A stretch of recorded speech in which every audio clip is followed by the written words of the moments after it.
আসসালামু আলাইকুম। আশা করছি ভালো আছেন। Zero to blog hero with AI শূন্য থেকে ব্লগিং করে ইনকাম করছেন নতুন একটি ভিডিওতে আপনাকে স্বাগত। আজকের এই ভিডিওতে আপনি জানতে পারবেন সোশ্যাল শেয়ার বাটন কাস্টমাইজেশন। অর্থাৎ আপনারা স্ক্রিনে দেখতে পাচ্ছেন যে আমার ব্লগ ওয়েবসাইটের প্রত্যেকটি কনটেন্টের নিচে এই যে এখান থেকে দেখুন সোশ্যাল শেয়ার বাটনগুলি রয়েছে। সো যে কোনো ইউজার কনটেন্টটি পড়ার পর যদি তার ভালো লাগে সে চাইলে এখান থেকে এই সোশ্যাল শেয়ার বাটনের উপরে ক্লিক করে খুব সহজেই কিন্তু এই সোশ্যাল মিডিয়াগুলিতে আপনার এই কনটেন্টটিকে শেয়ার করতে পারবেন। সো এই বাটন থেকে আপনার ৩টি লাভ রয়েছে। একটি হচ্ছে প্রফেশনাল লুক পাবেন আপনার ওয়েবসাইটের। দ্বিতীয় বিষয় হচ্ছে যে এটি শেয়ার করার সঙ্গে, সঙ্গে প্রচুর ভিজিটর তার সোশ্যাল প্ল্যাটফর্ম থেকে আপনার ব্লগ কনটেন্টে চলে আসবে।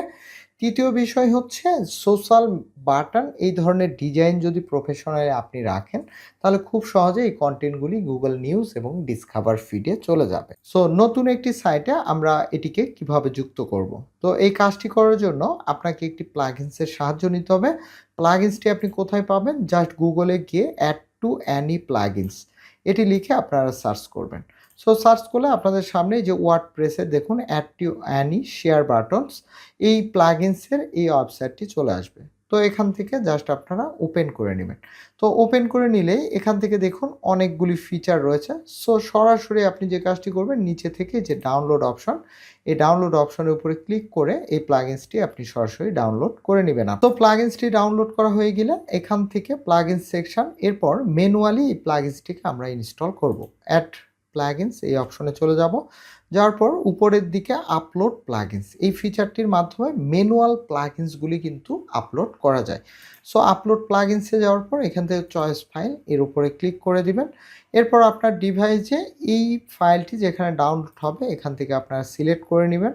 দেন এরপর নিচে থেকে ওপেন অপশনে ক্লিক করে দিবেন। এরপর এখান থেকে ইনস্টল নাও অপশনের উপরে ক্লিক করে দিবেন। এই যে অ্যাক্টিভ প্লাগইনস এই অপশনের উপরে ক্লিক করে দিবেন। অলরাইট, তো এই প্লাগইনসটি আপলোড হয়ে গেলে ইনস্টল প্লাগইনস এই অপশনে চলে যাবেন। যাওয়ার পর এখান থেকে দেখুন add to any share button এই প্লাগইনসটি আপনি কিন্তু এখানে দেখতে পাবেন। তো আমাদের একটু অ্যাক্টিভে প্রবলেম হয়েছে, আমরা এখান থেকে আবার অ্যাক্টিভ অপশনের উপরে ক্লিক করে দিচ্ছি, যেহেতু নেটওয়ার্ক জনিত আমাদের একটি সমস্যা হয়েছিল ফার্স্ট টাইম। সো এখান থেকে অ্যাক্টিভ হয়ে যাবে। এখন আপনাকে যে কাজটি করতে হবে এখান থেকে যে সেটিংস অপশন দেখতে পাচ্ছেন এই সেটিংস অপশনের উপরে ক্লিক করে দিবেন। অলরাইট, তো এই ইন্টারফেসে আসার পর এখান থেকে যেমন শুরুতে আপনাদেরকে দেখিয়েছিলাম সোশ্যাল এই আইকনগুলি। সো আপনার যে সকল সোশ্যাল প্ল্যাটফর্ম পছন্দ এখান থেকে আপনি একটি একটি করে অ্যাড করে দিবেন। এই যে এখান থেকে দেখুন অ্যাড রিমুভ সার্ভিস এখানে ক্লিক করে দিবেন। তাহলে আপনাদের সামনে এরকম পুরোটাই চলে আসবে। তো এখান থেকে ডিফল্ট আকারে ৩টি রয়েছে, যদি প্রয়োজন না হয় আপনি এখানে টিক মার্ক দিয়ে এগুলিকে রিমুভ করে দিবেন। তো এখান থেকে আমি ফেসবুক দিয়ে দিচ্ছি। দেন এখান থেকে আপনি ওয়ান বাই ওয়ান প্রত্যেকটি প্ল্যাটফর্ম এখানে আপনারা পেয়ে যাবেন। তো এখান থেকে এটি আমি দিয়ে দিচ্ছি। এরপর এখান থেকে আমি যে কাজটি করব তামলার এটিও আমরা দিয়ে দিব মোস্ট পপুলার। এরপর এখান থেকে রেডিট এটিও আমাদের মোস্ট পপুলার, প্রয়োজনে আসে, অনেকে শেয়ার করে এই প্ল্যাটফর্মে। সো এরপর এখান থেকে ইয়াহু মেল প্রয়োজন নেই, ওয়ার্ডপ্রেস, এরপর টেলিগ্রাম এটি আমরা দিয়ে দিব। এরপর এখান থেকে পিনবোর্ড এটিও আমরা দিয়ে দিব। দেন এরপর এখান থেকে পিন্টারেস্ট এটি দিয়ে দিব, লিঙ্কডইন এটি দিয়ে দিব।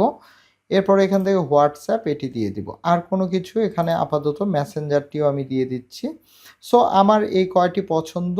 সো আপনার যে কয়টি এখান থেকে পছন্দ হয় জাস্ট আপনি ক্লিক করলে উপরে কিন্তু এগুলি অ্যাড হয়ে যাবে। সো এখান থেকে থাম্বনেইলটা তেমন ভালো দেখাচ্ছে না, সো আমরা রিমুভ করে দিলাম। এরপর নিচের দিকে চলে আসবেন, আসার পর প্লেসমেন্ট, অর্থাৎ আপনি এই বাটনটি কোন প্লেসমেন্টে দেখতে চাচ্ছেন। সো এখান থেকে সেই প্লেসমেন্টগুলি আপনারা আপনাদের মতো করে কাস্টমাইজেশন করতে পারবেন। তো আমি এখান থেকে প্রত্যেকটি টিকমার্ক আমি উঠিয়ে দিব, শুধু এই একটি টিকমার্ক রাখবো এবং আমি বটম পজিশনে অর্থাৎ একদম কন্টেন্টের নিচে এই পজিশনে রাখবো। সো এখান থেকে এই পজিশন আমি সিলেক্ট করে নিচে থেকে সেভ চেঞ্জ এই অপশনে ক্লিক করে দিব।